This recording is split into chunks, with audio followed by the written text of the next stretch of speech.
Hi, pleasant good morning, everybody. My name is Okara Duncan, Digital Transformation Analyst here with the Ministry of Digital Transformation. It's my pleasure to welcome you guys for the last installment of Cybersecure Saturdays.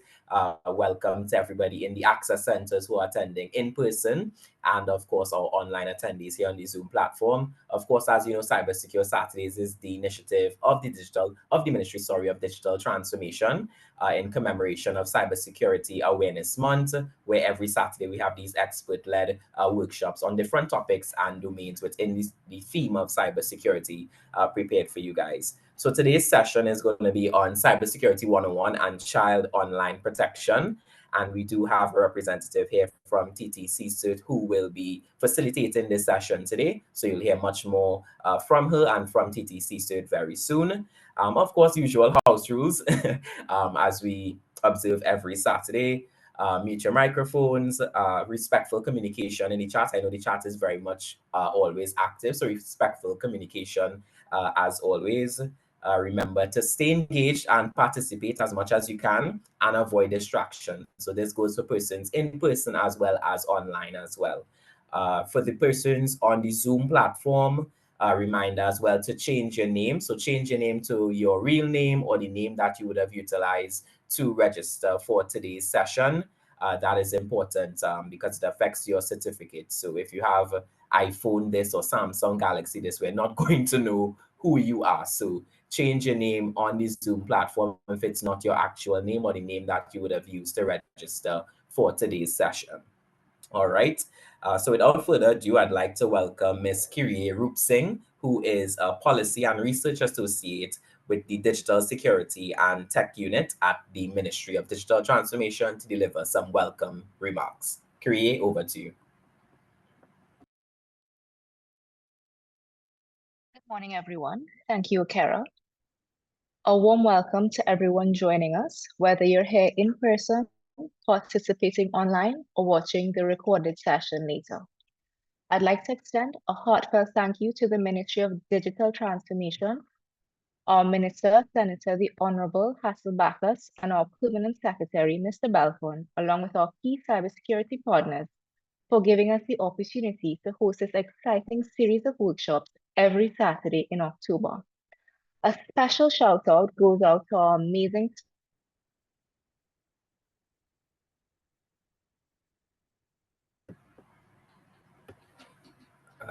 Kirie, we lost your audio there. Not sure if it's just me.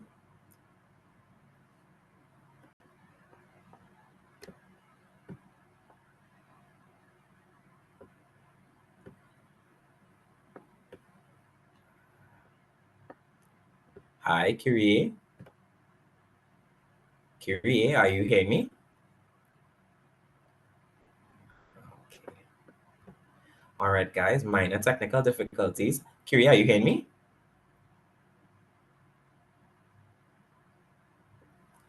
Okay, I don't think she could hear the room.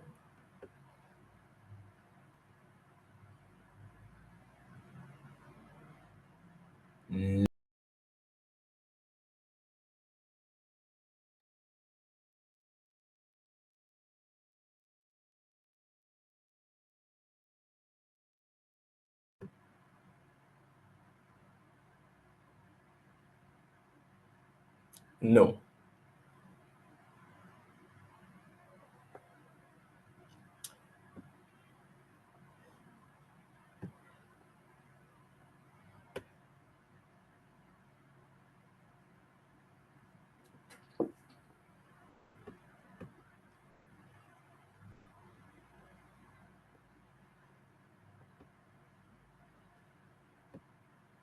Yes, I'm reading the chats. Yes, we did lose our audio, but she'll be back up soon, guys. No worries. Sometimes the technology could be a bit, it does what it does. So no worries. She'll be back up soon. Thanks for pointing that out as well.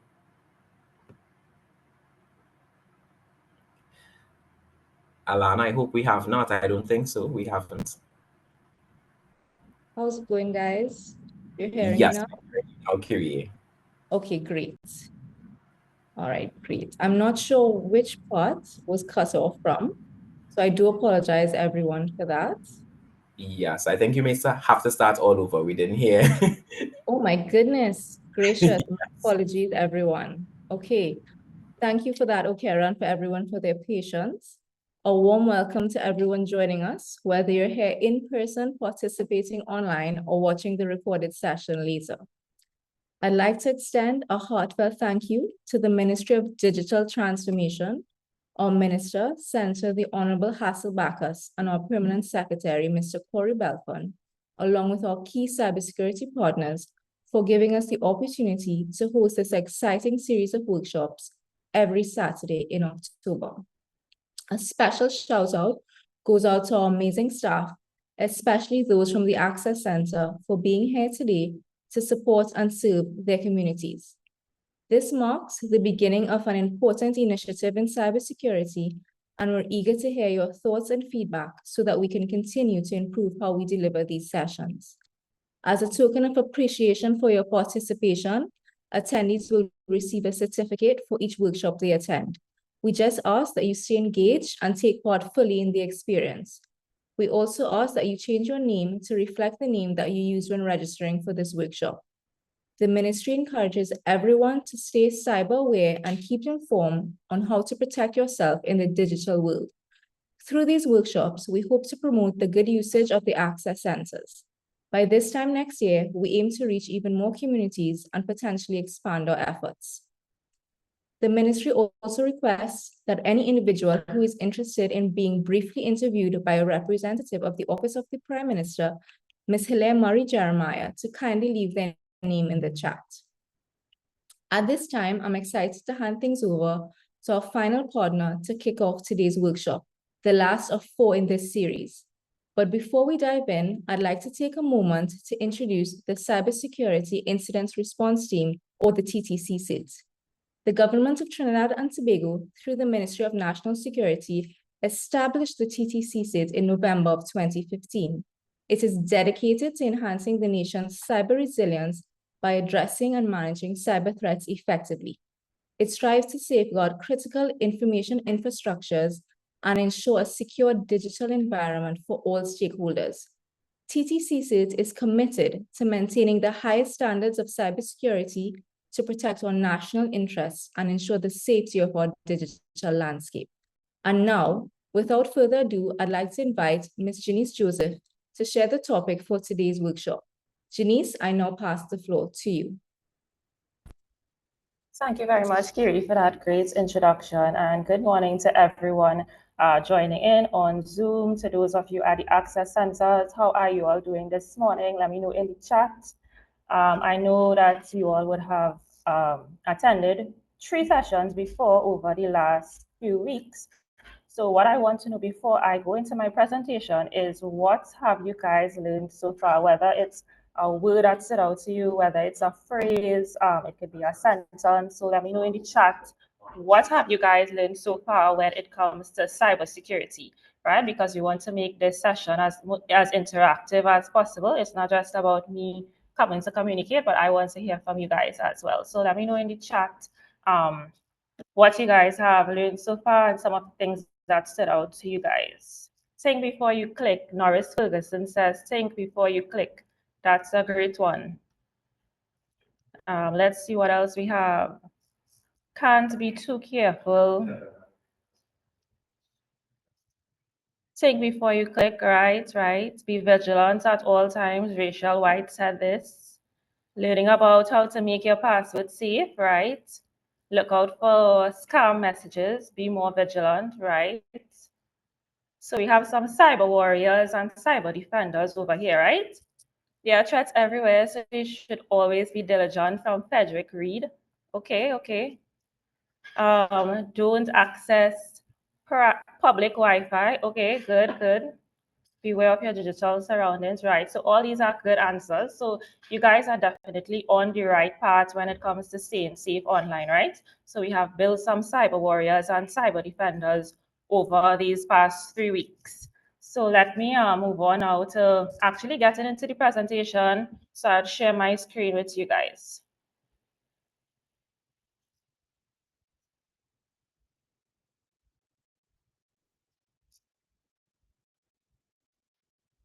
Okay, can you guys confirm if you're seeing my screen clearly?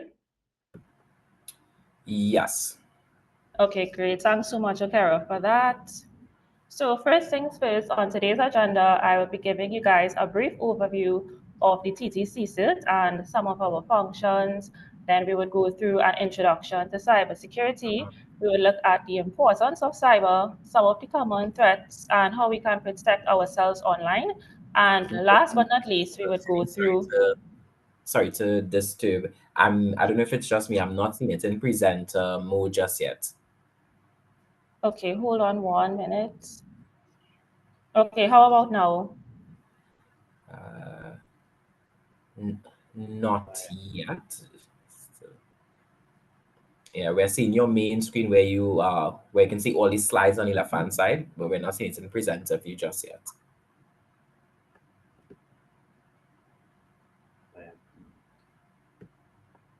Okay, hold on 1 minute.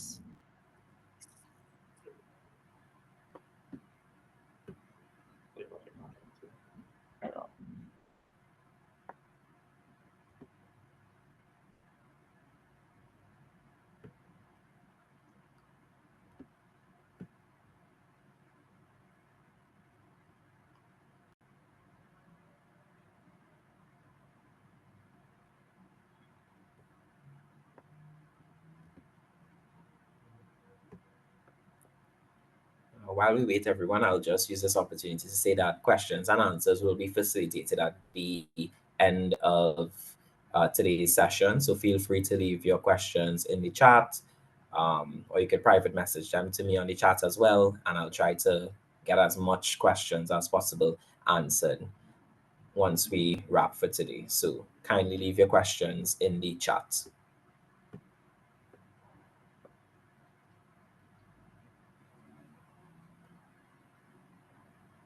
Much better. We're good to go.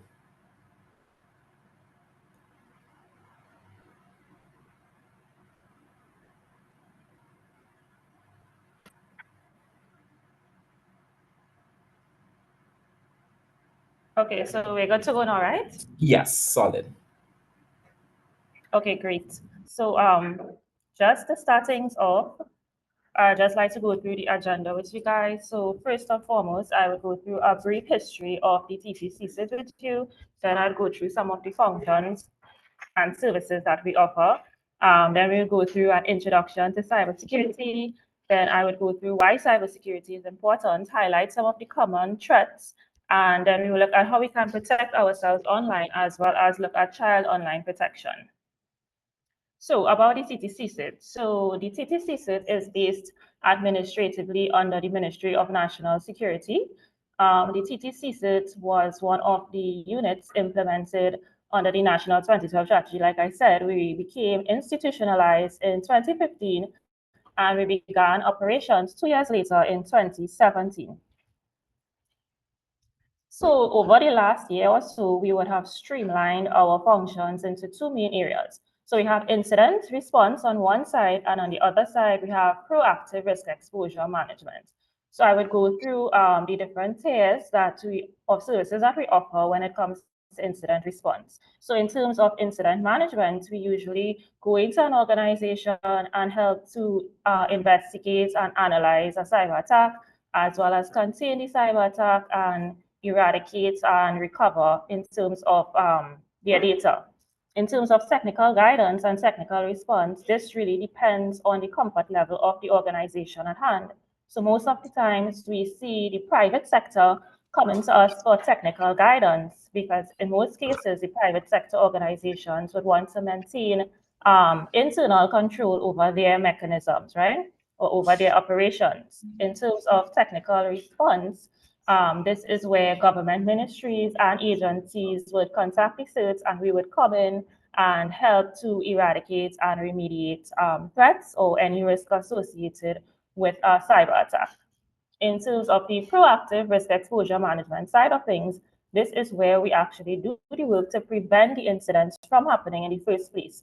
And there are 4 areas here. So recently, what we have started to do is issue what we call pre-incident notifications. So when we see a threat actor or a malicious actor operating in a certain way, or in a certain manner, we usually contact organizations to alert them, right? If we see suspicious, malicious activity within a specific sector as well, we usually contact the organizations to alert them and to just let them know, hey, these are the warning signs to look out for, and that kind of thing. In terms of capacity building, it speaks to sessions such as awareness, education, training. So this partnership that we're doing here today, this is an example of capacity building. We also have a school awareness program where we go into secondary schools and we explain to students how they can stay safe online in order to build proper cyber hygiene. I'm sure you guys heard that word before, right?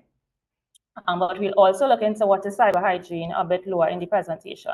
In terms of our cyber threat intelligence program to date, this is one of our most valued programs. Over the years, we have built a lot of loyalty and goodwill and trust within members of our community where this is concerned. So the cyber threat program works in a way where we provide feedback to members of our constituency. So again, if we see a malicious actor or a threat actor operating in a certain way, we would contact the organization in question or the industry that the organization belongs to, where we see that malicious activity taking place, and let them know, hey, this is something that you can look out for, right? In terms of security assessments, we perform gap assessments on the governance side of things, and we do vulnerability assessments on the technical side of things. So a lot of the government websites that you all can access, such as the Office of the Attorney General, I know now you can apply for your birth certificate online. Most of those websites have been tested and verified by the TCC. Yeah. So in terms of some of the partners that we work with, so locally we work with the Trinidad and Tobago Police Service, specifically the Cybercrime and Social Media Unit. We also work with the Ministry of Digital Transformation, like we're doing here today. We also work regionally with some partners, such as CARICOM Impacts. We also work with other CERTs in the region as well, right? The picture that you are seeing on the screen is what we call the CSERT Americas Network. So it's basically a network of national CERTs within the Latin American and Caribbean community, where if we see a threat actor operating in a certain way, we would collaborate so we can leverage resources within that network. So let me give you an example. There was this particular threat actor operating in an organization in Tobago, right? And a month prior, this same threat actor carried out a cyber attack in Chile. So we were able to leverage our resources in that CSIS Americas network to get information as to how we could deal with that threat. So let's say it usually takes a week in order to remediate and to provide remediation services and to provide recovery services in terms of getting an organization back up and running. We were able to use the best practices that was used in Chile by the National CERT there in order to assist us in helping that unit in Tobago recover. So it's a very, very useful network. It's a very useful resource. And in cybersecurity, partnerships is very important, right? And collaboration, like we're doing here today as well.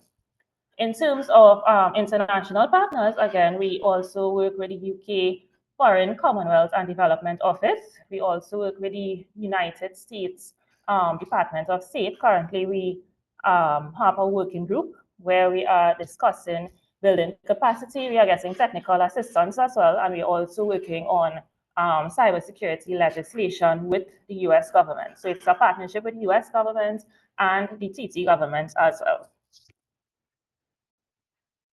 So now we are going to head on to an introduction into cybersecurity. So when a lot of persons hear cybersecurity, a lot of the times they say, so you all can hack my boyfriend's phone or you all can hack my friend's phone.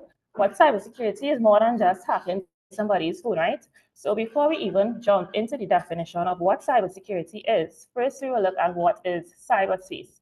So cyberspace really describes the interdependency or the interconnectivity of networks, infrastructures, Internet of Things devices, computers, our tablets, all communicating and interacting with each other, right? And now when we look at cybersecurity, it covers the protection and defense of cyberspace as well as its assets. So you may say, well, what is an asset?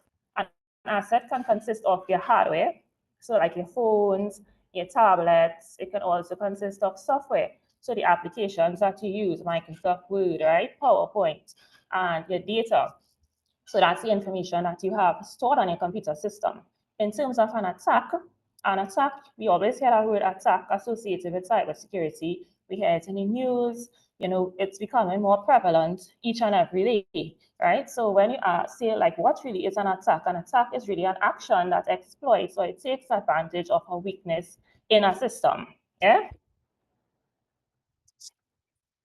So when we're speaking about cybersecurity, it's based on the foundation of three principles, and this is known as the CIA triad. So the C stands for confidentiality, right? The example I like to give here is in terms of a performance appraisal. So when you have a performance appraisal, let's say you are working in the IT department, right? Most of the times, only the employee who is being appraised and the manager of the unit would have access to that person's performance appraisal, and maybe somebody in HR. But most of the times, it's just those three persons. Anyone outside of that department, so somebody in procurement, but say not supposed to have any kind of visibility on someone else's performance appraisal. So confidentiality really speaks to unauthorized access that is forbidden. So an unauthorized user should not be having any access to your data and information. When we speak about integrity, it describes things like trust, facts, right? So we don't want any and anybody to be making changes to our data, yeah? When we think about availability, when you go to the hospital, for instance, you don't want to hear that our system is down today. We can't pull up your medical records, or we can't see your past history, or the doctor is unable to see what medication that he recommended for you like a year prior. We want to know that the system is always available where and when we need it. So when we speak about availability, this is what we are speaking about. So in terms of the importance of cybersecurity, understanding cyber hygiene is key to improving our cybersecurity posture on the individual level, on the organization level, as well as a nation as a whole. So cyber hygiene really refers to practicing or having routine practices and taking precautions in order to improve the security and maintain the health of our systems and our data. So just like we take a shower, we exercise, we go to the gym every day to stay healthy, we need to also practice good cyber hygiene practices, right? So it starts with things like having a good password, a strong and a robust password, which I'm sure you guys would have been exposed to over the last 3 weeks. And we'll also be speaking about robust password and password security later on in these slides, right? It also speaks to having things like two-factor authentication implemented, right? It starts at those base level security practices to build our cyber hygiene. And once we start to do this on the individual level, it becomes easier now when we go to the workplace or we go to organizations. It becomes like, second nature, right? As the saying goes, practice what you preach. So in terms of having poor cyber hygiene, it results in these things listed here. So it results in things like identity theft, cyber espionage. It involves malware being introduced to our computers, things like social engineering and phishing, child abuse, intellectual property violations, and all these detrimental things that can affect us, can affect our data, and can affect the organizations that we work for. So now we'll be looking at some of the top cyber threats that we see both happening in Trinidad and Tobago as well as internationally. So I'm sure you guys have heard, have seen rather these headlines before, right? Sometimes when we buy a Newsday or Express newspapers, we see these headlines come up, cyber attack, crippled a company, or price match the latest victim of hackers, right? Or CSCT confirms a cyber attack. Now, when you see these, no organization wants to see their name in big and bold on the front page of the newsday, right? But what we try to do at the TTC is destigmatize the notions and the reputational damage associated with headlines such as these. Because at the end of the day, technology is something that is growing, it's evolving. You know, we have the immense growth of IoT devices, we have the exponential growth of data, big data issues, and all these things coming into play. So it kind of becomes inevitable to get away from headlines such as these. It kind of becomes inevitable to avoid a cyber attack. It's definitely a way of life.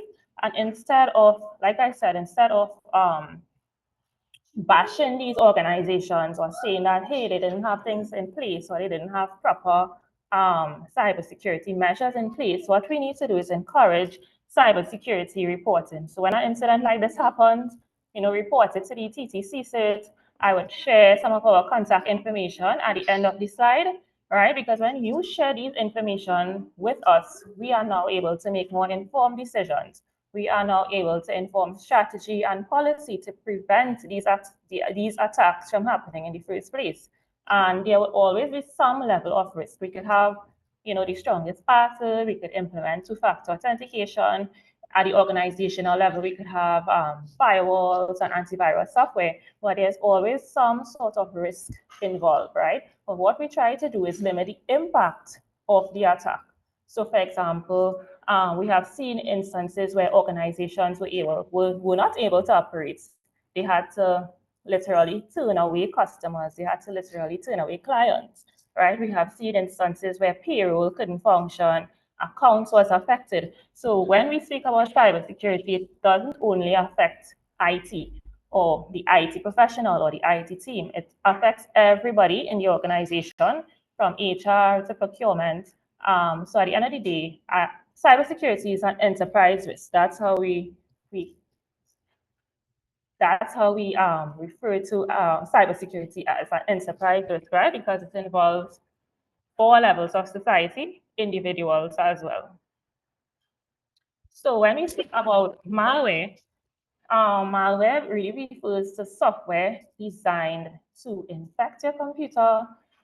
It also describes a situation where of spying, right? Spying on you, because there are different types of malware, which we will go through later. So it can also describe a situation where the threat actor is monitoring your every move as well, right?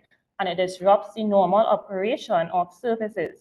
So the most common type of malware is ransomware, which we will speak about a little more in the next slide. In terms of spyware, I like to describe spyware as a jealous ex, right? They're always stalking you. They're trying to see what is your next move. They're trying to see if you're moved on. So in terms of spyware, what the threat actor does is they usually monitor you through your webcam. So that's why we always tell persons to cover your webcam. If you have to put a piece of tape over your webcam, do so in order to prevent an intruder or a perpetrator from gaining access to your webcam and monitoring your every move, right? In terms of spyware, the threat actors can also take screenshots of websites that you visit. So let's say you go on Facebook, they take a screenshot. You go on Google and you do a Google search, they take a screenshot. So what they are doing there is really gathering information on you. And in cybersecurity, we call that reconnaissance, or collecting information on a victim. Yeah. In terms of adware, I'm sure you all have seen these very annoying ads that pops up. Let's say when you're on Facebook. I know there was one recently where they were advertising a free bucket of KFC. And you know, we Trinis, we love our chicken and chips, right? So these things look very inviting. And when we click on them, they download a malicious code or malicious software onto our computer, right? So we have to be very, very careful about certain ads and certain links that we click on. Like you all were saying in the comments, think before you click. So let's look at ransomware now. So ransomware is a form of malicious software. And I like to think about ransomware as a digital kidnapper, where they take your data, they hold it as hostage, they encrypt your data, and then they ask for a payout or a ransom. Now, we have seen ransom. Usually, they would ask for a ransom in the form of cryptocurrency, Bitcoin to be exact. And we have seen instances where the threat actor demanded as little as 35,000 US, and we have seen instances where they have demanded as much as 5 million US. So what the TTCC usually advises organizations to do is to refrain from actually paying the ransom, because most of the times these threat actors, they sell our information onto the dark web, and even though we pay the ransom, they don't usually release our data, right? So it's like you're paying them, but you actually not getting back your data. So that's why we encourage persons to actually have backup systems, right? Have like an external hard drive where you could save your data, you could save your pictures at the organizational level. Also have some kind of backup in place. So in the event that a cyber attack happens, you know, you don't lose all your data and you actually have something to revert to. So in that case, you'll be still able to open your business, you'll still be able to operate and serve your customers, right? And in recent times, we have seen a lot of ransomware attacks happening. We have seen it in the news. We have seen it all over. Yeah. So in terms of the Caribbean region, we have experienced an alarming rise in ransomware, which affects various sectors, like I said. So we have seen instances where it has affected the healthcare institutions, government entities, insurance companies as well, right? And there was a report highlighted by Mandian, an advantage report that stated there was a 550 somewhere in the Caribbean since 2013, right? So that's a high increase we're talking about there, right? In terms of victims, we have had also retail businesses, medical companies being hit. So it's not only about the big companies, the small companies are also being affected as well. And you know, you may think that, hey, we live in Trinidad and Trinidad is a small place, but the threat actors are also in Trinidad. We also have valuable information, and the goal of the threat actors is to get our information, to steal our information, and in some cases to release our information onto the dark web. And most times, ransomware attacks usually start by phishing emails, which we will look at later on in the slides. Social engineering. So when we think about social engineering, a few words come to mind, right? And those words are urgency, manipulation, misdirection, psychological attack, as well as manipulate. I think I said manipulation before, but those words come to mind when I hear the word social engineering. So it really describes a situation where the threat actor tries to trick you or to fool you into doing something that you shouldn't be doing in the first place, right? So it's one of the most commonly recognized types of attacks that the most commonly used types of attacks that the threat actors use, right? Instead of using technological or technical means, they usually try to get information from you. So they actually try to get you to feed them information, your sensitive information. It could be a credit card, it could be any kind of personal data. So social engineering really plays on the human psychology. So there was this, I think it was a penetration tester. This lady was asking him, hey, so can you show me how easy it is you can get into someone's system, right? And he told her, well, let me show you. So he called a friend who was a lady, and he said, you know, we're doing this experiment. This lady asked me to show persons how easy it is to get into someone's computer. So he said, let me show you how easy it is to get into your internet and to have your IP address and your password. So he told the lady to call the internet, the ISP, the internet service provider. So the lady called, and what she did, she put a YouTube video on in the background where a baby was crying continuously, right? And the baby was crying, so she went onto the phone and she said, hi, my husband is sick, you know, he's ill, and I don't have the credentials to get into my internet. My baby is crying, she has been crying whole morning, and I really, really need your assistance. So on the other side of the phone now, the internet, the CSR, she was like, well, she kind of hesitated before, but then she actually gave in, and she was able to give the woman all the information that she required because she kind of empathized with the woman. So like I said, social engineering is really a psychological attack. we as humans, we are emotional beings. And when we see persons in situations like these, we tend to reach out to help them. Yeah? So in terms of phishing, phishing, similar to phishing spelled with an F, it's a similar concept where the threat actor uses that hook and bait to get information out of you, right? So they try most times to let you click on a link, and that link redirects you to a website, or sometimes when you click on the link, it downloads malicious software onto your computer. Now, there are many different types of phishing, and I know you guys will have gone through some of the different variations, right? So there's spear phishing, which is a more targeted approach. So what the threat actor would do in a spear phishing scenario is he would do what we call reconnaissance or collect data on the victim. So they may go on your LinkedIn profile, they may go on your Facebook, on your Instagram, and they collect all this information about you. And then they craft an email specifically targeting you, right? So you may receive a very direct email. They may call you by your full name or by your first name because they have been doing the background work, right? In terms of smishing, I'm sure we are all familiar with our TT Post message that we got. I think it was in May of this year, where they were saying, we have a package for you, but we cannot deliver it to you because your location, your address is incorrect. So click on the link within, I believe they were saying it's 12 hours.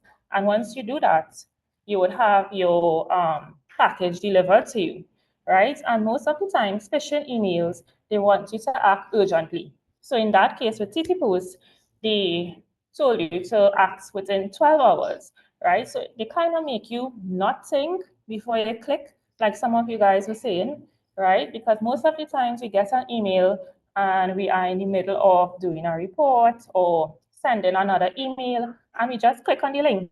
We don't really think about it, especially if it comes from somewhere like a bank. You know, we don't want to lose any money out here hard at the end of the day, right? So we don't want to lose money. We don't want to get our credit card compromised and that kind of thing. So we usually act quickly when we receive an email. It's very easy for us to just click on a link and the link opens up and that link will download some kind of malicious content on our networks or on our computer, etc. So in terms of artificial intelligence, while artificial intelligence can be used to do good, there are also bad things that can be used by the threat actors with regards to artificial intelligence. So when we look at artificial intelligence, it really looks at getting information from the internet and from various sources and pulling together that information to give us an answer that kind of matches best to the prompt that we inject. So I know most of you would know ChatGPT or Google Gemini, right? So most of the times when we put in a prompt into those chatbots, we call them, right? The AI technology, it will look through the internet, like I said, and give us the best match.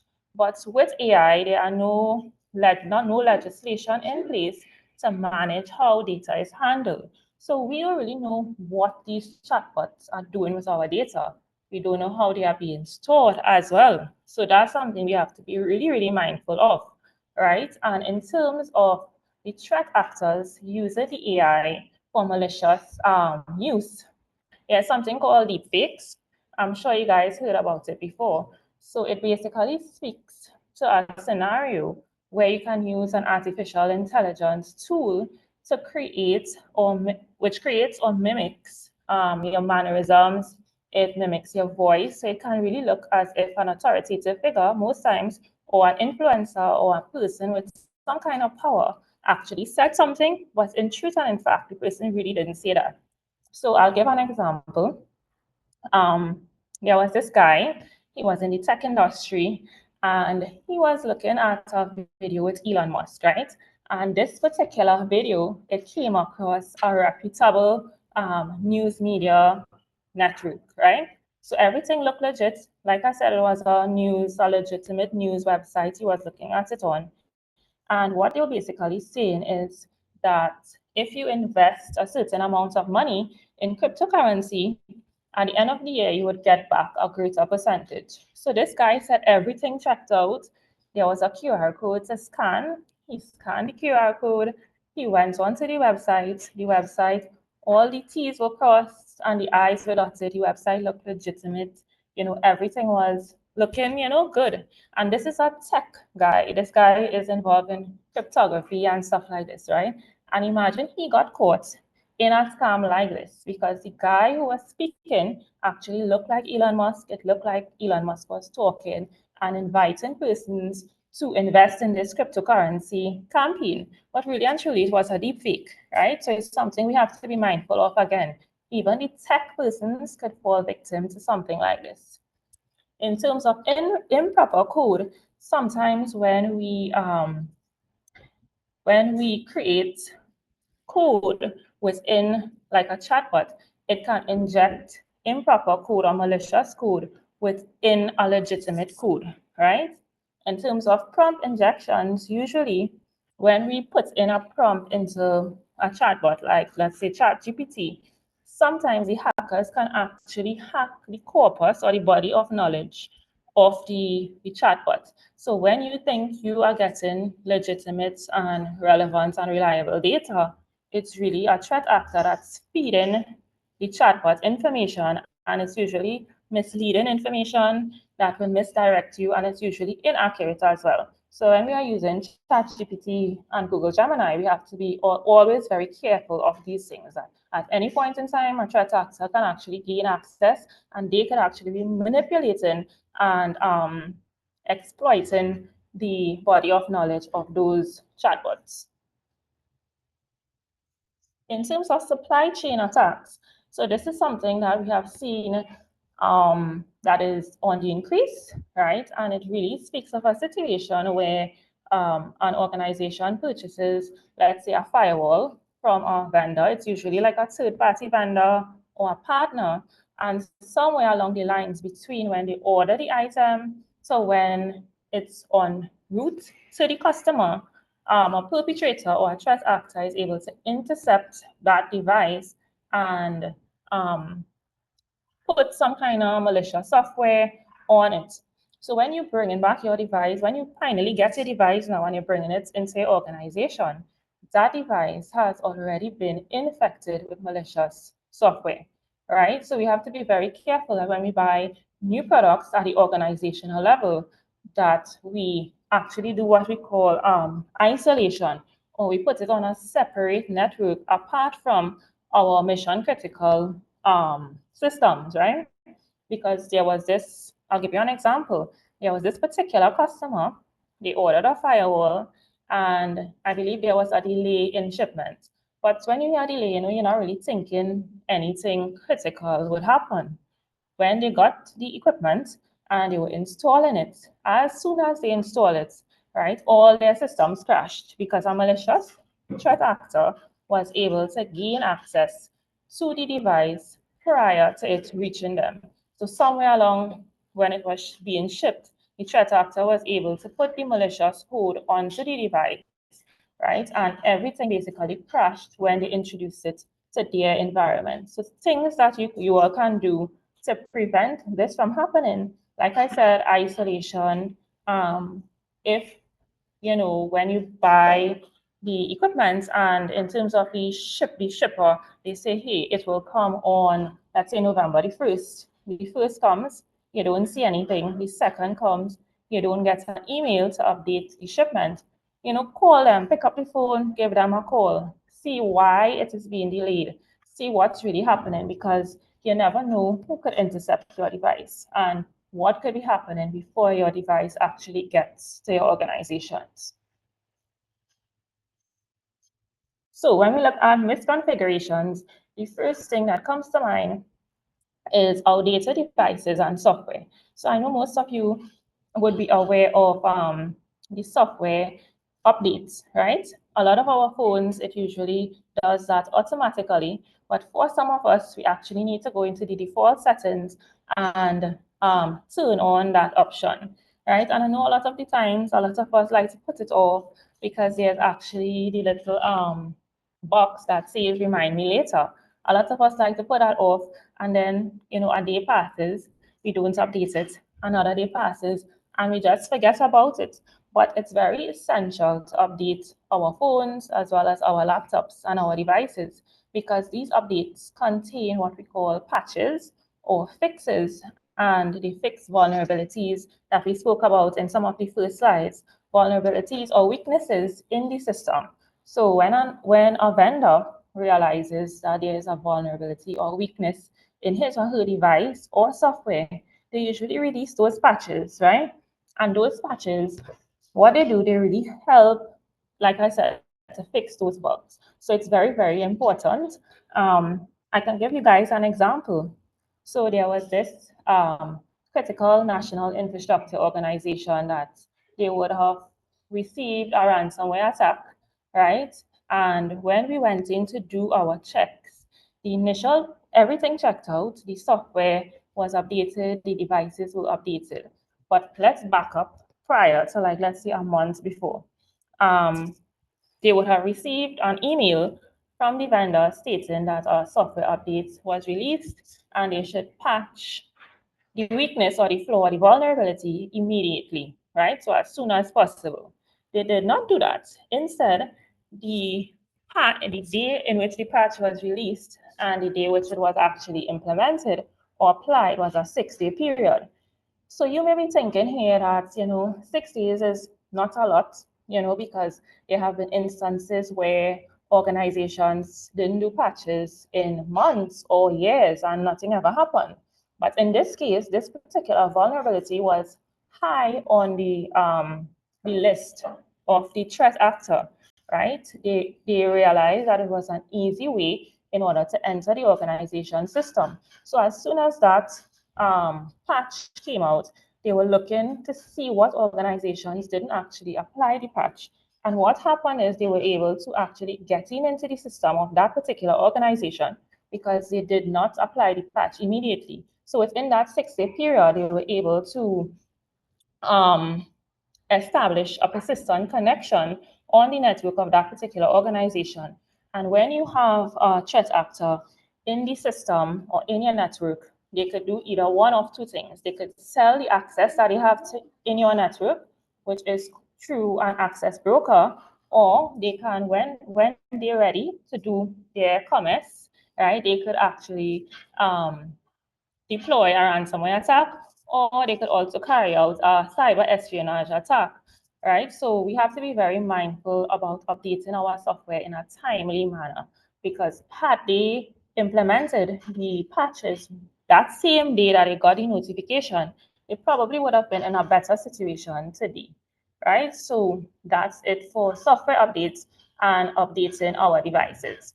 So when we look at unsecure or default settings, always check your settings, check your privacy settings, check and ensure that sometimes the flashlight asking you for access for your camera. Why is the flashlight even asking you for access to your camera?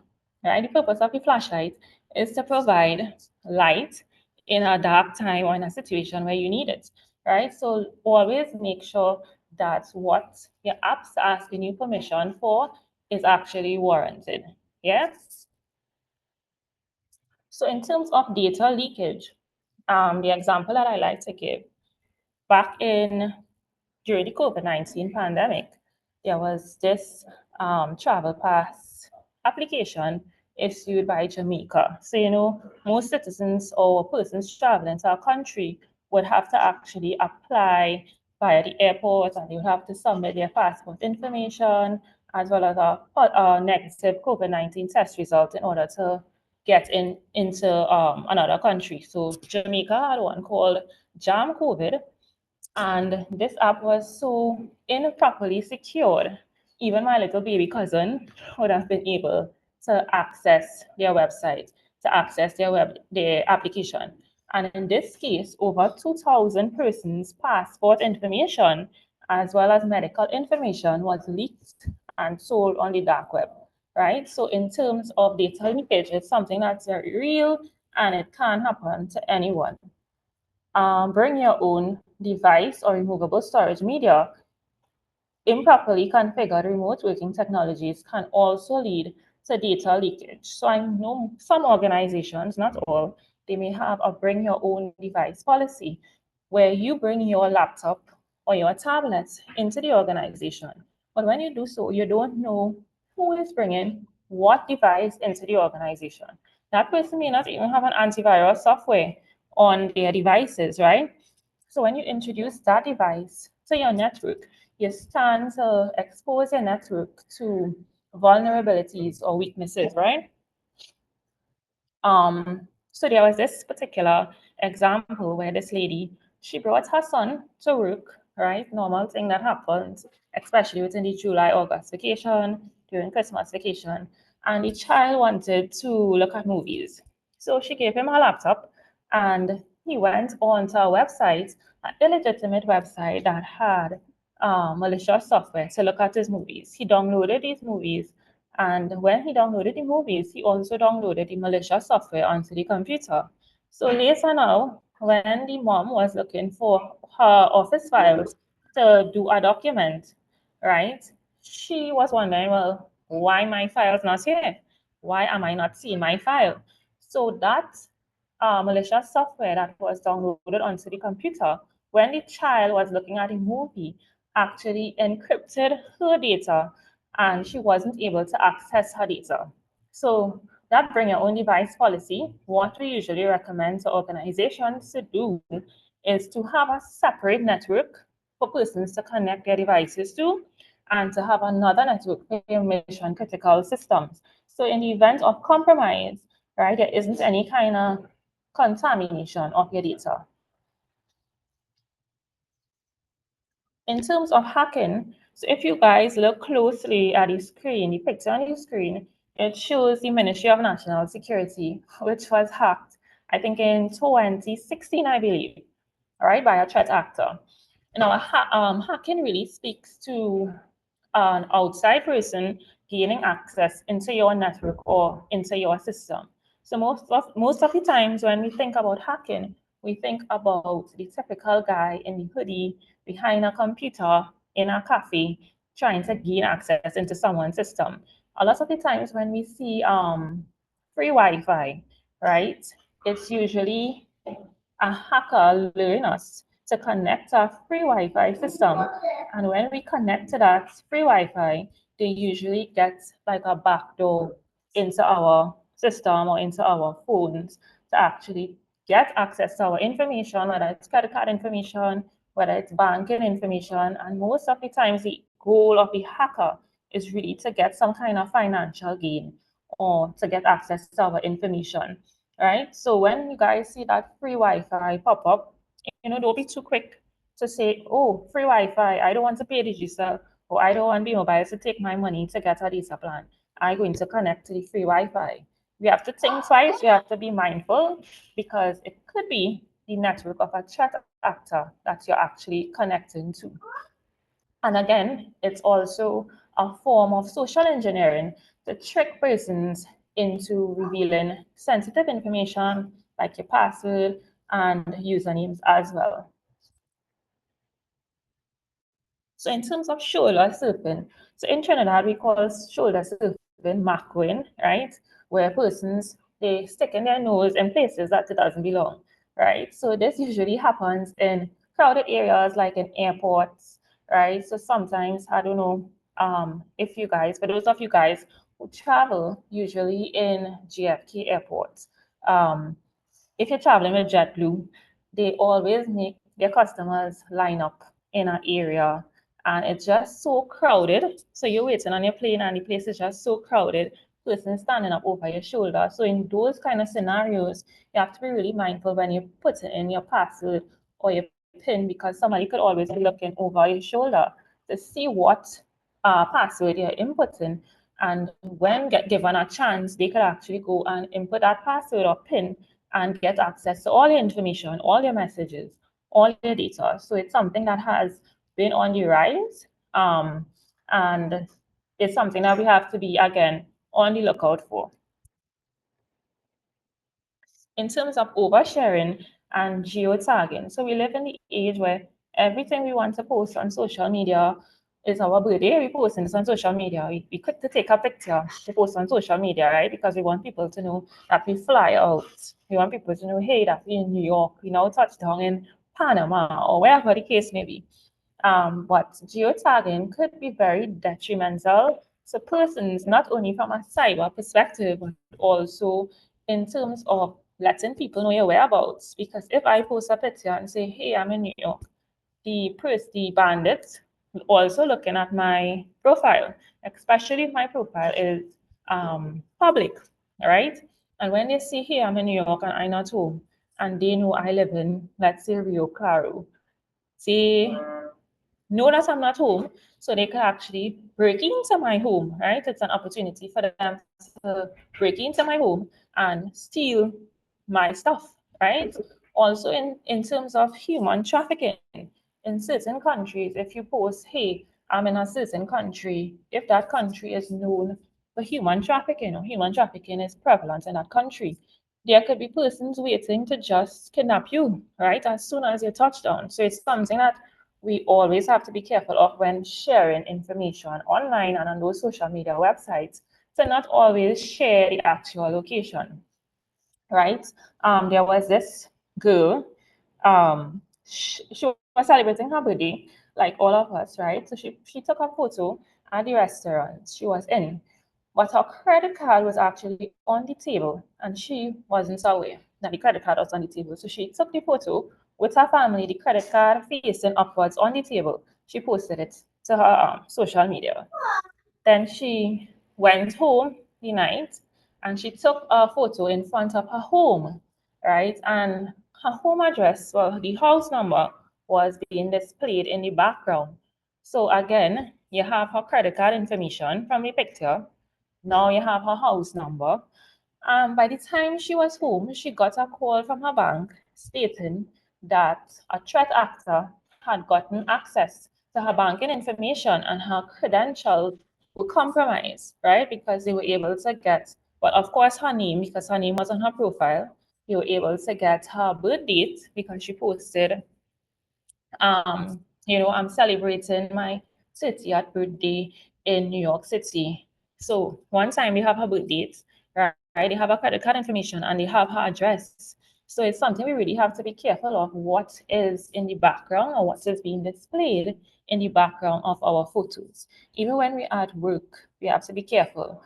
Sometimes we're taking an innocent selfie or innocent picture, and we could have sensitive information up on our desktops, right? Pertaining to work, a sensitive report that nobody's supposed to see but you and the boss, right? So we have to definitely be very careful when taking photos and when sharing and posting, especially to social media and TikTok as well. Because when we share to our social media, millions of people have access to it, right? So ways to protect yourself. So I would go through the section now and I would break right before I go into the child online protection. So let's move along. And the first thing on the agenda in terms of ways that you guys can protect yourself is passwords, right? So gone are the days where you need to come up with a mixture of frustrating numbers and letters. What we can use is what we call password managers, right? Which I will discuss a little bit later on in the slides. So guidelines suggest that our passwords should be at least 16 to 64 characters long. Now, you guys may be thinking, wow, that's a lot. But it takes a really short time in order for a threat actor to crack a short password. So a password that's, let's say, between 5 to 9 characters, a threat actor could crack that in a few minutes to a few days, right? So the longer your password is, it's the better for you. So let's just look at some of the best practices that you guys can implement in terms of your passwords. So never share your passwords with anyone. There was a video I saw on YouTube where this guy, he was asking random persons on the street, hey, we are doing an experiment again, and we would like to know how strong your passwords are. So he approached that guy, and he was like, hi, we're doing this experiment, whatever. can you tell me what your password is? So the guy was like, no. So he said, okay, well, can you give me a hint about what your password is? So the guy said his dog and the year that he graduated. So the guy went on to ask him, so what kind of dog do you have? He was like, I have a husky. And the guy went on to ask him, well, what's the dog's name? He was like, the dog's name is Bob, right? Then he asked him, so what school did you go to? He said, Naparima Boys College. So the interviewer said, well, I have a friend that went to that school as well. What year did he graduate in? He said 1996. So right there, he gave away his passwords to the guy, and like he didn't even know, he wasn't even aware of that, right? The password was the dog's name with the year that he graduated. So the password, he got the guy's password essentially, right? I know a lot of you like to write down your passwords on sticky notes and stick it below your laptop or your keyboard. That's a big red flag because at the end of the day, you don't know who can access your laptop. You don't know who's coming to clean when you leave the office. Person may be coming in the office to do repairs and that kind of thing. So it's really taking a chance when you write down your passwords and you leave it in these places. Change passwords immediately if you think that someone is aware of it, right? What I like to do as well is recycle my passwords. So every 3 months, consider changing your password, right? Don't use the same password over and over. Don't use the same password for the same accounts as well. Because most of the time, if a threat actor gets access to, let's say, a Gmail account, they could try that same password on your Amazon account because there's a high chance that you will be using that same password on your Amazon account, right? So there, the threat actor has access to not only your email, but also to what you're buying, your credit card information. So it's something that we really have to be careful about to recycle our passwords, whether we could change them, like I said, every 3 months, every 6 months, in order to prevent someone from figuring out what our passwords are. Never use things that, are personal to us. So like your name, your birth date, even your children's name, because everybody knows that you have a child named Sam, right? So chances are when they are trying to get into your account, they will use your child name and maybe the year that your child was born, right? So instead use things like passphrases and use a combination of letters and numbers that are like 16 characters long in order to create a more robust password.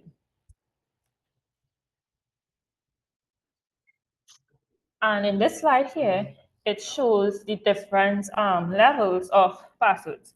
So password that has 10 characters is weak, right? So password 1 also is a default password. Most devices, when we buy them, they come with password 1 or password 123. And most times threat actors know that the default password is password 1 or password 123. So when they are trying to get into our networks, our system, the first thing they're going to try is password 1, right? Or password 123, because those are by default the passwords that devices comes with. So as soon as you buy a new device, the best practice, change the password into a passphrase, something that you will remember easily, right? And mix it with some special characters, some upper and lowercase letters as well as symbols. So let's look at this other one. So this one is 10 characters long.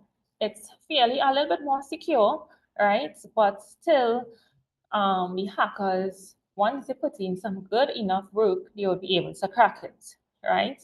And when we are looking at the last one, which is 17 characters long, this one is definitely more robust. This one is definitely stronger, right? It's longer. The characters are more, instead of using an S for dogs, they use a dollar sign, right? They put a capital letter for feet, and you can even go on to put in, let's say, a full stop or exclamation mark, just to include a special character in there. So let's just go back a bit in terms of shoulder surfing. One way that you guys can keep your yourself safe, right, during a shoulder surfing attack is to use privacy screens. So I know a lot of places, they sell these dark screens that you can put on your phones instead of the clear ones. So it kind of makes it harder for a person who is looking over your shoulder to figure out what you're actually typing on the screen. Be aware of your surroundings. So always be on the lookout to see who is over your shoulder. Be aware to see who is standing in front of you, in the back of you. Ensure person not really edging up too close to you. Implement two-factor authentication. So I would explain that a little later on in the slides, but that's another way that you guys could protect yourselves when it comes to shoulder surfing. When you're typing on your keyboard at work, sometimes a coworker over your shoulder and you don't know really what that coworker is thinking, right? Even at crowded places. Cover your keypads when you are typing in your password or PINs. Also use biometric authentication. So that's like face recognition or fingerprint recognition. Train employees and family to be aware of shoulder surfing. So exercises like what we're doing here today are very vital in educating persons as to what they should look out for and how they should deal with a situation or when they are in a shoulder surfing situation.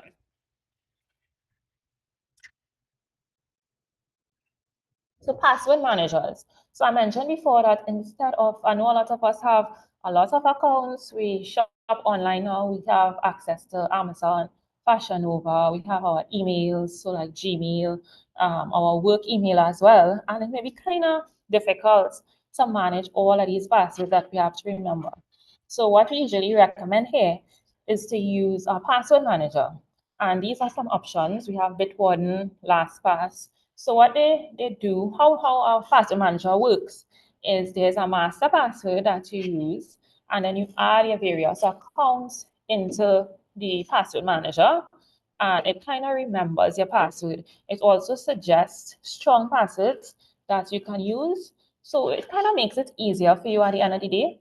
And it also helps you to store your passwords. So you wouldn't have the burden of remembering a password at the end of the day. So this is something you guys could definitely check out.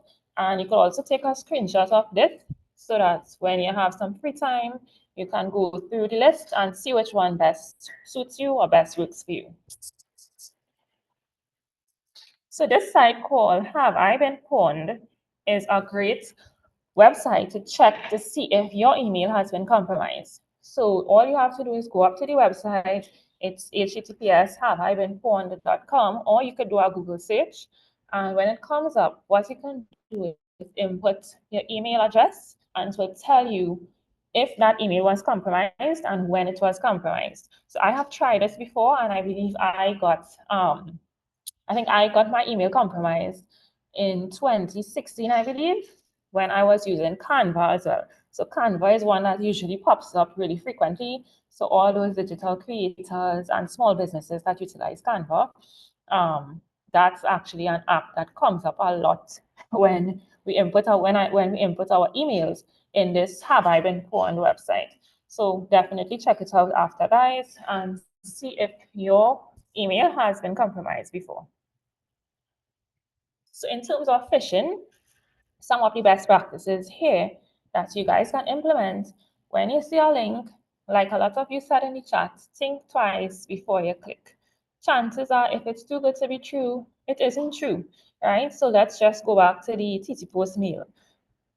Although they were saying that, you provided them with an incorrect email address and they need to update your email address and all of that, for your good self that you didn't order anything. You don't have a package coming. So why are you even clicking on the link when you see a message like that on your phone, right? So we really need to be mindful of things like that and not just act because we get an email from TT Post. We need to really think. We need to also verify that the information is true. So call a friend, go on the actual website. So do a Google search, type in TT Post and see what's going on. Because most of the times when we have phishing emails, organizations are alerted and they become aware that a phishing campaign is going on. And they usually have on their websites, beware of malicious email being sent. It is not sanctioned by us, right? And it is that of threat actor or a malicious actor trying to get information out of you. So always check websites to verify the legitimacy of emails. And like I said, most of the time, phishing emails, they come from a trusted source. So like the bank, right? And when you see you get an email from the bank, the first thing that we do is we want to check to see what the email says, because we don't want our financial information to be compromised.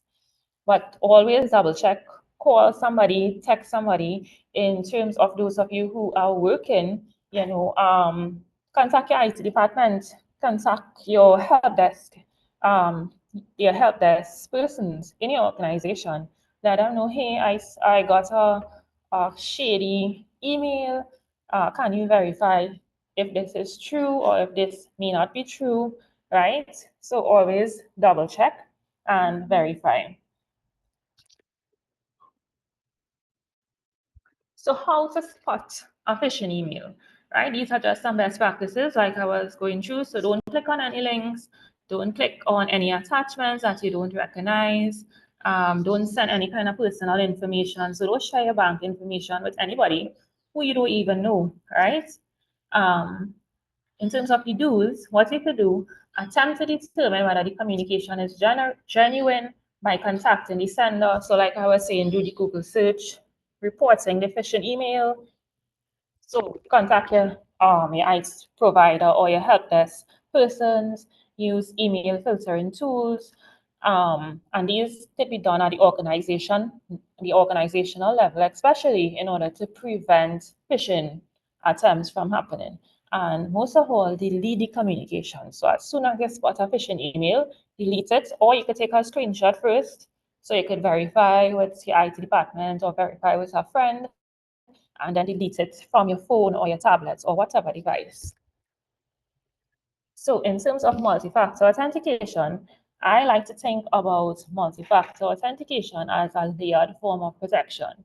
So like with our homes where we have a big seal gate, we might have a lock on that seal gate, then we might have a big pit bull or what other dogs they have, like a mastiff or some kind of big bad dog, right, at your front gate to bite somebody that coming in, an unauthorized person. It's a similar way in multi-factor authentication where it provides layers of protection. So first, you may have your password, right, or your PIN, and then you may have facial recognition, or you may have a fingerprint. So you may have to scan your fingerprint in order to get access to your computer. So it's really based on three things. Something you have, so your devices, your laptops, your phones, something you know, right? So a password or a PIN, and something that's inherent, which is like your facial recognition, iris scan, or fingerprint recognition, right? All it takes is just for one of your accounts to be hacked, for a cyber criminal to actually have access to you and to your information. So multi-factor authentication should be implemented at the very basic level, at the individual level, because it's one of the better cyber hygiene practices. So in terms of app security, like I was saying, why is your flashlight even asking you for permission to access your camera, right? That shouldn't be, because your camera is only to be taking our pictures and videos, right? So that's something to be very mindful of. So after the break, we would actually move on to child online protection. So now what I would do, I would hand over to Okera, who would take over from here. And I think maybe a 15-minute break may be good. Sure, no problem. Right? Mm-hmm. All right, everyone. So as Janice would have stated, we'll be taking a 15-minute break. Just a house announcement though, while we're on the break. There is a feedback interview at the end of this session. Just a bit of information. This feedback interview, it's going to be conducted by Ms. Hilaire Marie Jeremiah, who is from the Office of the Prime Minister Communication Division. So it's just a 5-minute interview at the end of the session, and it's basically just to get some of your feedback in terms of the 4 Saturdays that have gone by and the cybersecurity workshops that you would have attended. So anyone who is willing to partake in this interview, a link will be sent at the end of the session by Miss Hilaire herself, and you could always jump across to that Zoom link and partake in the feedback interview. So if you would like to do that, a link will be sent at the end of the session, so you could definitely look out for that. As well as, ensure that I've been saying this in the chat as well, but just in case there are some persons who aren't properly named on the Zoom, make sure to change your name to the name that you would have used to register for today's session, because it's really, really important so that we know who we're giving certificates for, and to count your attendance, etc. So definitely rename yourself if your name is not clearly visible on the Zoom platform. So yes, in that case, enjoy the break, everyone, and we'll be back very soon.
All right, everyone. I hope you were able to stretch your legs and yeah, have a nice snack. I'll pass you back over now to our presenter, Janice, who will continue with her session today.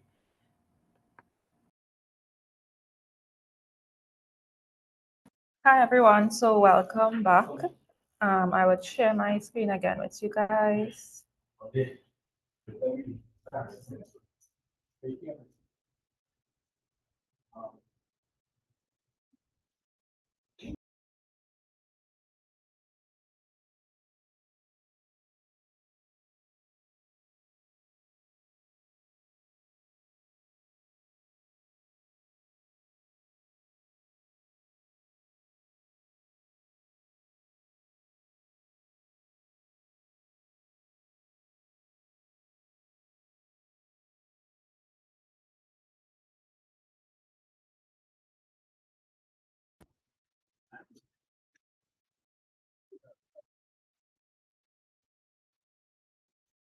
Okay, so let's continue, everyone. We are going to look at child online protection now. Just go through this.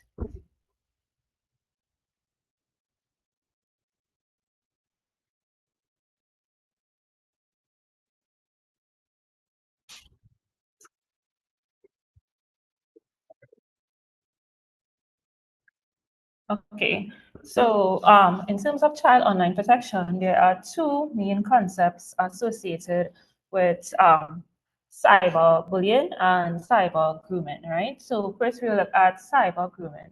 So cyber grooming is really the process of befriending a child for the purpose of usually the threat actor or the perpetrator would want to meet with that child and build like an emotional connection with that child for the intention of future abuse, sexual abuse. It can also take the form of exploitation or trafficking.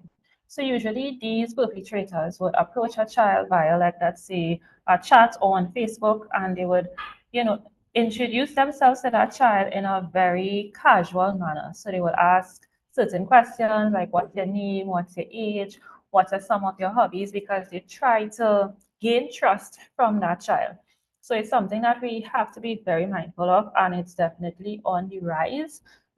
Most of the times, these perpetrators, they use fake profiles and fake identities. So they usually have a lot of fake photos. Sometimes they are stolen photos from other accounts that they use when they contact these children, right? And then we also have cyberbullying, which similar to bullying on the playground or bullying in schools. It's bullying used that bullying that is done or carried out via some form of digital technology platform or some kind of communication media. And it usually happens continuously and repeatedly. And usually these perpetrators will instill fear and distress, sometimes even threaten children online, right? Most of the times they engage in blackmail. So sometimes they say, well, hey, if you don't send me certain pictures, certain intimate photos, I will expose you, right? And it really plays on the child's emotional well-being as well as their self-esteem. Um, it also includes posting things like rumors about a child, slanderous messages, and, like I said, circulating inappropriate videos. Usually, these videos and photos are intimate in nature. So, cyberbullying is often linked to things like discrimination, things like sexual orientation, things like religion and economic background. So cyberbullying, it can be regarded as more serious as bullying, like in schools or traditional bullying, because most of the times these threat actors or the person behind the computer can remain anonymous for a long period of time. Also, it's very easy to access the internet or to access a device and then log on to a Facebook platform and message a child, right? In terms of when these perpetrators blackmail children. Photos that are shared could also go viral, right? And now you're introducing intimate photos to a wider audience, so thousands and sometimes millions of persons across the world. And this is very popular on TikTok. TikTok, everybody always trying to go viral or something always going viral. So it really puts the child in a very sensitive space, right? And most of the times, these children, they become isolated. So sometimes they would go, as soon as they come home, they would go to their rooms and lock themselves in their rooms, go on online because they are not aware of the danger of the person that they are speaking with on the other side of the screen. So it's something that we have to be looking out for as parents and as children as well. So there are different types of cyberbullying. The first is harassment, and this involves cyber stalking, where the perpetrator is sending rude text messages or sometimes threatening the child on the other side of the screen. And it's kind of similar to harassment in the real world. In terms of flaming, it is similar to harassment, but it really refers to like an online fight. So similar to a physical fight, where a person may exchange a few cuffs, a few blows here and there. It's a similar concept, but it just happens over emails as well as instant messaging as well as in chat rooms. So it's usually a type of public bullying that directs harsh languages or images to a specific person. In terms of exclusion, it is the act of intentionally singling out a person and leaving out a person from like a group chat, and then the other persons in that group, they go on to attack that person separately. In terms of outing is where the bully shares personal and private information like pictures and videos. So a person is called outed when their information has been disseminated through the internet. So like I said before, things like going viral could stem out from instances of outing. And when you see your intimate videos as a child being shared with everybody, it could definitely be very disheartening to the individual. It could cause things like depression. It could lead to things like suicidal thoughts, right? So it's something that we always have to keep in mind.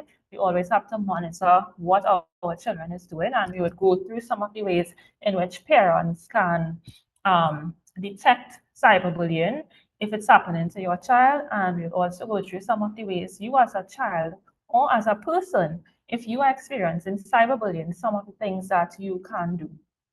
In terms of masquerading, it's a situation where the bully creates a fake identity and they harass someone anonymously. So in addition, they create a fake identity and they can impersonate someone to send malicious messages to the victim. So an example of this is catfishing. So I know early on when Facebook was the biggest thing ever, a lot of persons who were in relationships would catfish their significant other. They would get photos from on the internet and they would pose as being someone else in order to find out information about their significant other or to get information out of their significant other. So maybe see like if they're cheating, if they're not being faithful and that kind of thing. But it's definitely something that we have seen on the rise because there are so many open Instagram accounts, and when I say open, I mean public. So it's available for anyone to view. You don't necessarily have to add a person as a friend in order to view their profile. And when you have public profiles, it's easy for a threat actor, for a perpetrator to access your photos, take screenshots of those photos, and then impersonate you and take on your identity and message someone else. So it's something also we have to be on the lookout for ever so often.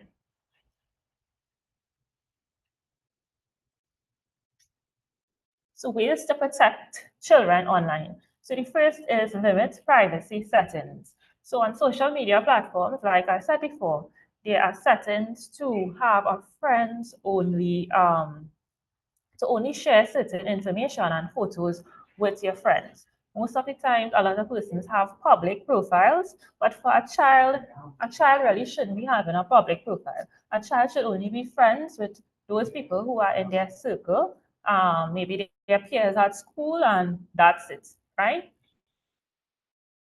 Avoid geotagging. So like I stated before, geotagging can give off your exact location, and it can be an entryway for persons to know that, hey, you're not home, so they could actually perform a robbery on your home, right? It could be very detrimental, especially to a child. If you post a picture, hey, I'm in San Juan right now, and a perpetrator is around that area, they could easily go and kidnap the child.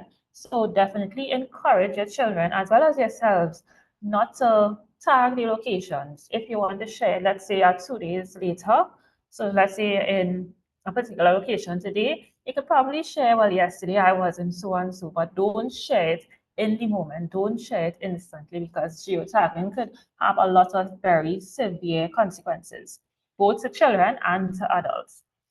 Share photos privately. So instead of posting your child photos on social media, there are actually child-friendly apps that you guys can utilize. And some of them are Family Album and Tiny Bean. So you guys could definitely check them after. And with these two sharing platforms, it kind of allows you to share sensitive information as well as personal photos of your child with people who are only family members. In terms of education, as our children grow older, they kind of take on characteristics of their own. But we as parents should always encourage our children to practice safe cyber hygiene practices. So even things like not sharing the passwords, not oversharing information. And we as adults need to also lead by example, because I've seen recently that persons online, especially on TikTok, they have been advocating against bullying in general. And when you look under some of their comments, they are commenting on the person's photos and videos, very derogatory comments, very harmful comments. So we always have to practice what we preach. We want our children to not be cyberbullies. We ourselves have to actually exercise that. And instead of posting harmful things to persons online, we should encourage persons as well. We should congratulate persons. Yeah. Encourage open communication. So encourage your child to speak up when they're experiencing cyberbullying at school. Sometimes it happens at home. When they come home, it could be a perpetrator online, it could be another student at school. Encourage them to talk and share their stories with you, and also be courageous enough to report it. Report it to a teacher, report it to the children's authority, reported to the police as well. And there are actually regulatory measures in place to prevent cyberbullying. So the National Schools Code of Conduct is a policy from the Ministry of Education that gives a guideline in terms of how disciplinary policies should be conducted. And there's an entire page dedicated to cyberbullying. I believe it's on page 48 of that document. So that's definitely a document that you guys could check out after this session. In terms of the Summary of Offences Act, as well as the Computer Misuse Act and the Children Act chapter, these three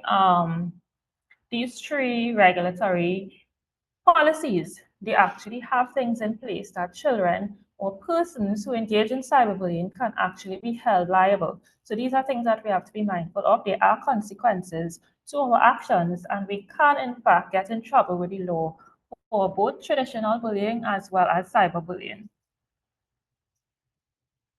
So in terms of reported incidents, personal incidents, that is, what you guys can do is contact the TTPS Cybercrime and Social Media Unit. So my unit usually serves national critical information entities and government entities, as well as the private sector.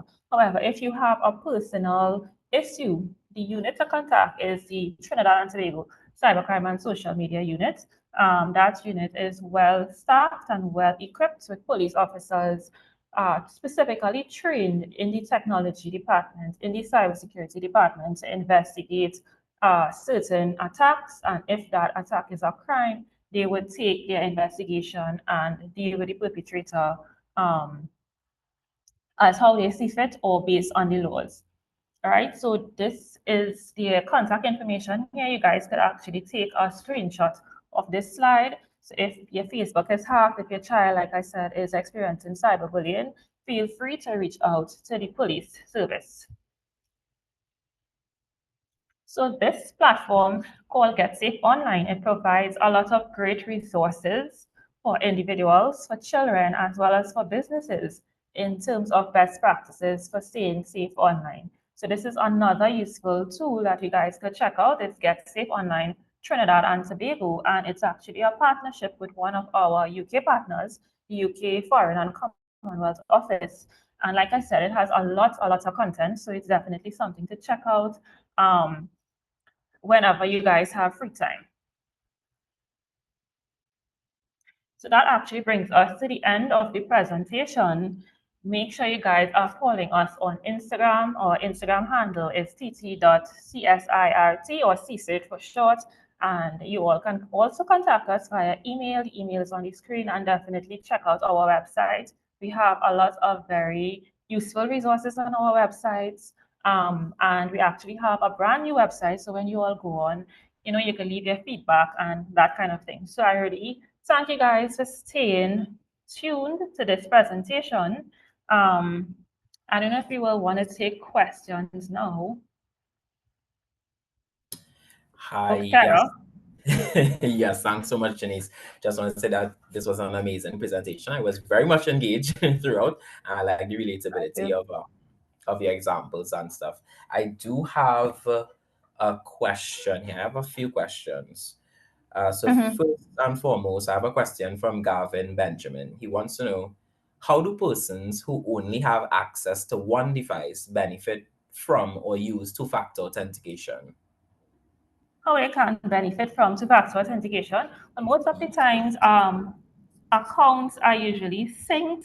So when you log in, let's say to your Gmail on your phone, it's usually the account is usually synced to your laptop and that kind of thing. So when you use the two-factor authentication, like I said, it actually allows you to have that additional form of security. So it is something that can be used whether you're logged in into one device or many devices.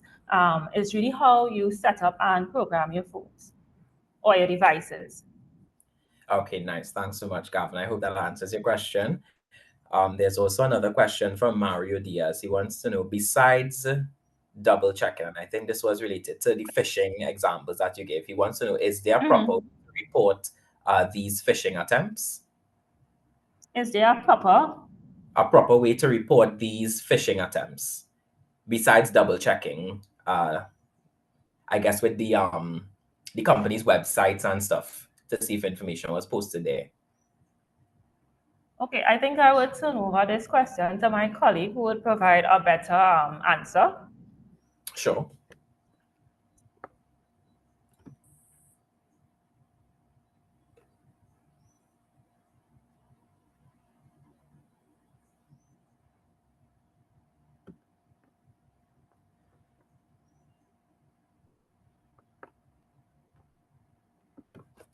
Hi, I'm Karishma from PTC. I'm a cybersecurity analyst. So could you repeat the question? Sure. So the person is asking, so besides double checking, and I'm thinking double checking like companies' websites, is there a proper way to report these phishing attempts? You can report it to your IT team in the organization, or you can go on our website and report it as well as the TTCSMU unit. You could also do that. Okay, excellent. Thanks so much, Krishma. No problem. I didn't note any further questions on my end here in the chat. If anybody else has any further questions that you would like to have asked, feel free to put them down in the chat and we can have them answered by Janice.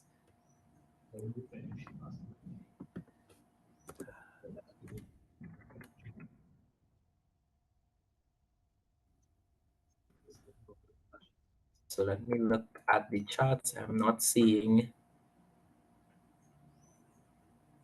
any further questions.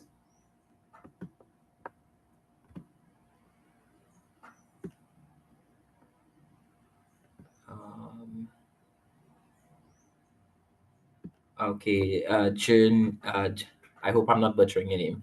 Junior Bristol, you're asking, how can you stop cybersecure? Not sure if that's a completed question.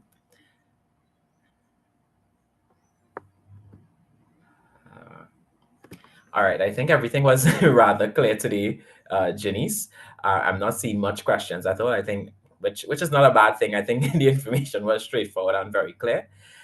So in that case, I'd just like to invite. Okay, we have another question. So there's a question from Miguel Pascal. He's asking, how safe are password managers to use?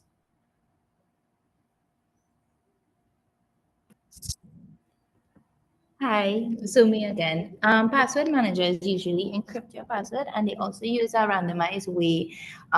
They hash the passwords, they add sorted, and a lot of randomized characters. So there's no way that they hack. Well, there is always a risk, but the time period for cracking the passwords when you use a password manager, it takes them a really, really long time, maybe thousands of years.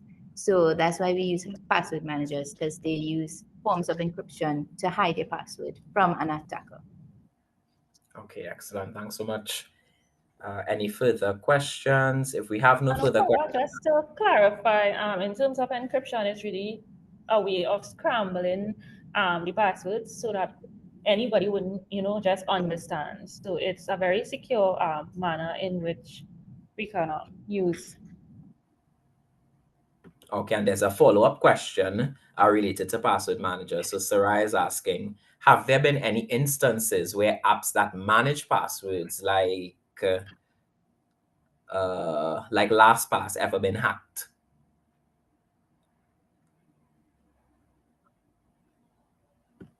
To our knowledge, not in recent times, but maybe when it was like in the inception, it may have been, but so far we have not had any reports of LastPass being hacked.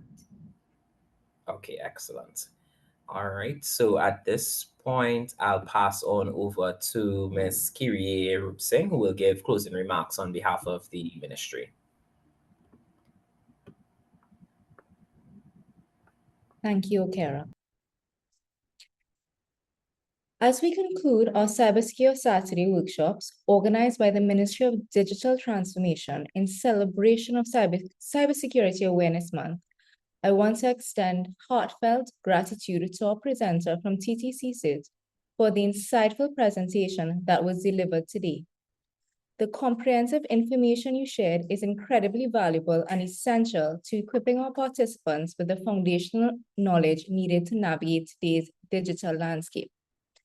I also express our sincere gratitude to everyone who participated, attended, and contributed to making this initiative a success, especially our wonderful Access Center staff, our IT units, the EBC unit, the DST unit, and all our weekly presenters, Cisco, Checkpoint, and Fortinet. A special thank you goes out to Mr. Leon Wessels, one of our Deputy National Chief Digital Officers, and Mr. Damian Voodoo, our Governance, Risk, and Compliance Manager, for leading this initiative. A gentle reminder to individuals who indicated their interest in being briefly interviewed by a representative from the Office of the Prime Minister to use this link to the interview, which was provided to you in the chat. The interview is right after this session. Over the past few weeks, we've engaged in meaningful discussions, hands-on training, and in-depth workshops, all focused on enhancing our collective ability to safeguard the digital spaces we rely on daily. Each of you now play a crucial role in promoting a safer digital environment. Whether it's applying what you've learned within your organizations, sharing this knowledge with your communities and families, or practicing safer habits online, your contributions matter. Cybersecurity is a shared responsibility, and we must all continue to do our part to protect our digital world. On behalf of the Ministry of Digital Transformation, thank you for your commitment, and let's continue to work together to build a more secure and resilient digital future. Stay safe, stay informed, and stay cyber secure. Do enjoy the rest of your weekend, everyone. Thank you for joining us. Thanks so much, Kyrie. Have a great one, everyone. Enjoy the rest of your October and the rest of you. Have a blessed one. Again, before we leave, make sure the feedback survey, we have the feedback survey there in the chat. Feel free to give us some feedback, guys. I'll post it one more time again, just in case anybody missed it. We definitely want your feedback. Thank you so much.